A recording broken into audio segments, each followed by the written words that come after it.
এত পরিশ্রম তখনই সফলতা লাভ করবে, সফলতার মুখ দেখবে যখন আমরা এই যে আমাদের প্রচেষ্টাকে সেই দুর্গত মানুষদের কাছে হাতে তুলে দিয়ে আসতে পারবো, তখনই কিন্তু আমাদের এই প্রচেষ্টা সফলতার মুখ দেখবে। এই প্রত্যাশা আমি আপনাদের কাছে ব্যক্ত করছি। একই সাথে যারা যাচ্ছেন, আমার পক্ষ থেকে, আমাদের মুরব্বী যারা আমরা আছি তাদের পক্ষ থেকে পরামর্শ হলো যে আপনারা প্রাথমিক চিকিৎসার জন্য যেসব ওষুধপত্র দরকার সেগুলো আপনারা সাথে নেবেন, একাধিক পোশাক নেবেন, একাধিক পোশাক সেট নেবেন, একই সাথে কিছু শুকনা খাবার আপনারা নেবেন। এবং আমি বলবো যে আমরা শৈলকুপা ঝিনাইদহ এবং কুষ্টিয়াতে আমরা খবর নিয়েছি, এখানে লাইফ জ্যাকেট পাওয়া যায়নি। ওইখানে হয়তো আপনারা ট্রলার ছাড়া আপনারা সেখানে যেতে পারবেন না। এই জন্য আমি আমার ছোট ভাই মুন্সি রবিউল ইসলামকে বলবো তারা যেন ঢাকায় কিছু সময় অপেক্ষা করে ওখান থেকে যদি লাইফ জ্যাকেট, যে কয়েকজন লোক যাচ্ছে তাদের জন্য লাইফ জ্যাকেটটা নিয়ে নেওয়া যায় তাহলে খুব সুন্দর হবে। এই পরামর্শ আপনাদের জন্য রইল।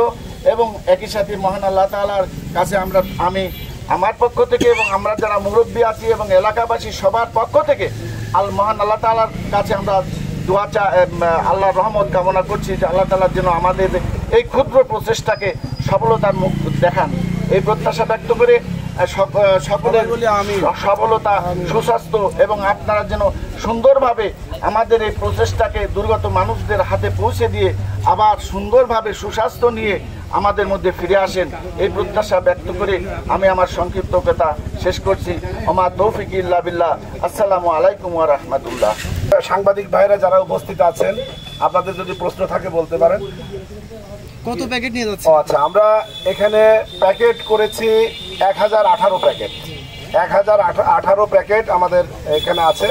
আর কাপড়ের প্যাকেট আলাদা এবং পানির বোতলও আলাদা আলাদা করা, এবং প্যাকেটটা শুধু 1018 প্যাকেট করা। আমাদের শুকনো খাবারের মধ্যে আমাদের 17টি আইটেম আছে। এর মধ্যে 3 কেজি চিড়া, এর মধ্যে বাতাসা 500 গ্রাম, স্যালাইন 5 প্যাকেট, গ্যাস লাইট একটা, বিস্কিট 4 পিস, মানে 4 প্যাকেট বিস্কিট, 2 লিটার পানি 1 বোতল, গুঁড়া দুধ 4 প্যাকেট, সরিষার তেল 1 বোতল, গায়ে মাখা বড় সাবান 1 পিস, সার্ফ এক্সেল 2 পাতা, লবণ 500 গ্রাম, খেজুর 250 গ্রাম, মোমবাতি 2টা, এর সাথে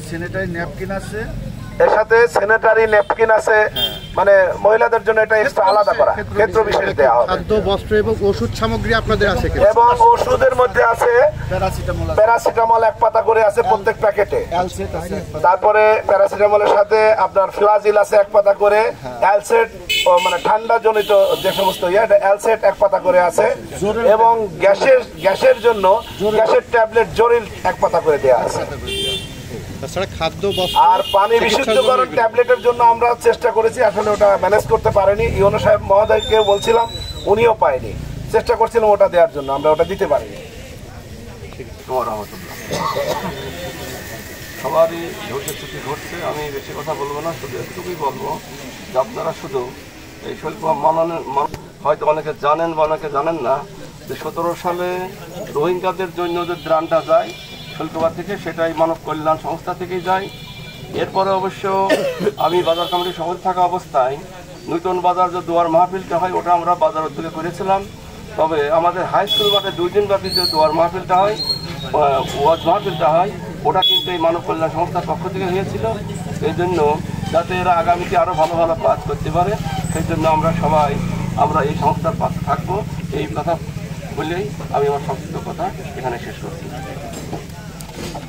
প্রথমে নিয়োগ করেছিলাম, ইউনোর সাথে আলোচনা হয়েছিল, ইউনো মহোদয়ের সাথে আমরা প্রথম চিন্তা ভাবনা করেছিলাম ফেনীতে যাবো। ফেনীতে বেশি সমস্যা, তো ফেনীতে আমাদের একটা ভাতিজা আছে মেরিন ইঞ্জিনিয়ার বাপ্পি, ওর সাথে যোগাযোগ চলছিল কালকে পর্যন্ত।